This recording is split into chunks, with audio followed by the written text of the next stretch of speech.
This is iFIBER 1 News. Here are today's top stories. Thanks to a donation from Vested Interest in Canines, Moses Lake Canine Chief is now equipped with a bullet and stab protective vest. Fiscal responsibility is the watchword in this year's campaign for Douglas County Commissioner. On Saturday morning, ESPN College Game Day finally came to Pullman. It was a good night to be a Warden Cougars fan on Friday. From the iFIBER 1 newsroom, this is iFIBER 1 News. And it starts now. Thanks to a donation from Vested Interest in Canines, Moses Lake Canine Chief is now equipped with a bullet and stab protective vest.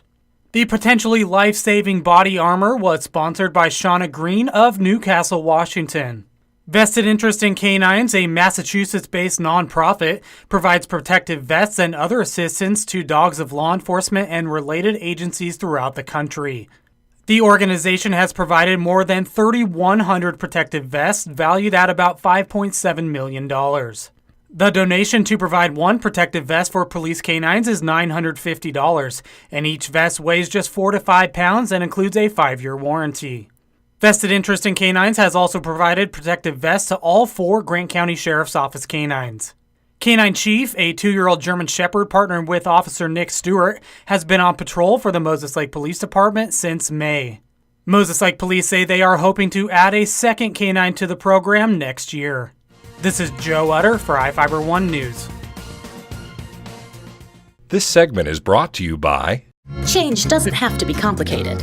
With a low-profile microwave hood combination that's ready to install right out of the box. It fits in the same space as your under-cabinet hood, so you can get your microwave off the countertop and make space for the routines worth keeping. The low-profile microwave hood combination from the #1 selling appliance brand in the USA. Whirlpool Appliances, now available at More Furniture in Ephrata. Fiscal responsibility is the watchword in this year's campaign for Douglas County Commissioner. Mark Straub and Norman Buck Tupling are both in the running to replace departing Commissioner Steve Jenkins. Straub, CEO of the Construction Trade Association Building North Central Washington, and Tupling, a wheat grower and former PUD lineman, both say the county's pocketbook will be safe in their hands. And as a journeyman lineman, you learn how to look ahead, every step ahead all the time. And so one of the things I'd like to bring to our county if elected is that thought of looking ahead, planning ahead. What do we got? Are we prepared for what's coming? A financial crisis at Pangbourne Memorial Airport, which is likely to fall short of funding needs by about $1.8 million next year alone, could test that strategy. The port districts of Chelan and Douglas County jointly control the airport, and the Douglas County Port has said it cannot afford to pay its share of operations at the current level. I would not support a levy or a tax increase, quite frankly. The taxpayers are burdened as it is, and I know it's a resource for the region. It certainly is, but I don't think necessarily increasing spending or the burden on the taxpayers is the solution. So I would agree with Mark in the fact that we pay enough tax as it is. I don't think that's the answer to it. Instead, both candidates pledged to work cooperatively with all stakeholders, whatever issues come their way. Take affordable housing, for example. The housing thing is a tough deal because, as you know, there is a lot of land, but there's a lot of agriculture. So there's a fine line there of balancing the agriculture and the housing. And it all costs money. So we need to make sure that we're planning, we're looking forward, that we're making certain that we're making decisions that are making our permitting processes efficient, and so that we're doing everything that we can do to keep those housing costs down. Ballots are out now. The general election concludes November 6th. Jefferson Robbins, iFIBER 1 News. This segment is brought to you by Your taste buds bored? Well, then bring them to Jay's Teriyaki. Not only does Jay's have a variety of teriyaki dishes, they also offer mouth-watering salads and sides. Call Jay's 509-764-5155. Jay's Teriyaki, located at 123 East Broadway in Moses Lake, because it's all in the sauce. 15 years in the making. 15 years of the old Crimson WSU flag flying on college campuses across the country. On Saturday morning, ESPN College Game Day finally came to Pullman.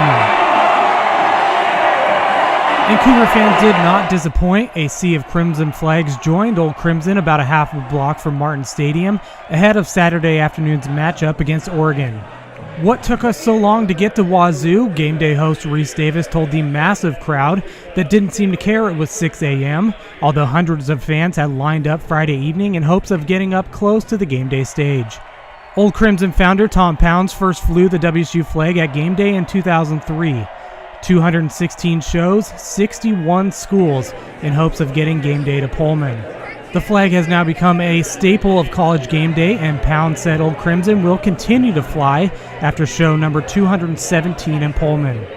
Cougar legend Drew Bledsoe served as the celebrity guest picker and of course picked the Cougs to knock off the Ducks, but it was the always eventful pick from Lee Corso that everyone was waiting for. Corso said it would take something special for him to pick against his Ducks, but he did just that. With the announcement, Corso donned the Cougar mascot headgear and sent the crowd into a frenzy.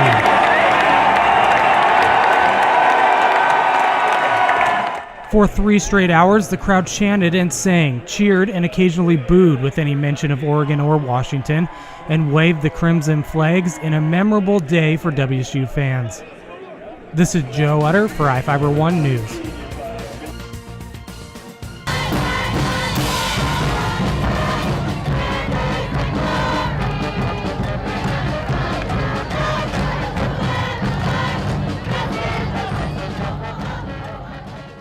It was a good night to be a Warden Cougars fan on Friday. It was homecoming for the students, and Warden wanted to clinch a spot in districts. Not just to win, Warden scored his highest mark in years, putting 76 points on the board against the Walluk Warriors. Saul again, down to the left side, touchdown, Cougars! Walluk hasn't had the year it hoped for, but still had the chance to make districts with the win here and some help.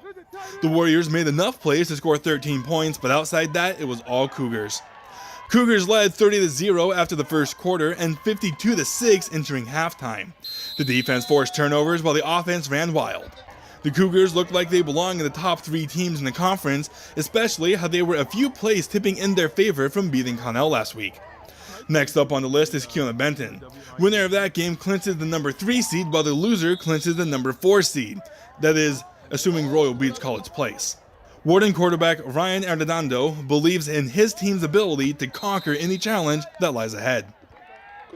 I'm confident in the 10 other guys on the field with me at all times, and we're all confident as a team against anybody that we go up against. So no matter if it's Kybe or anybody, we're going to be confident. We're going to go out there and try to do what we do. I'm Adam Chikoski for iFIBER 1 Sports. This is iFIBER 1 News. For more information on these stories and other news, visit us online at ifiber1.com or check us out on Facebook.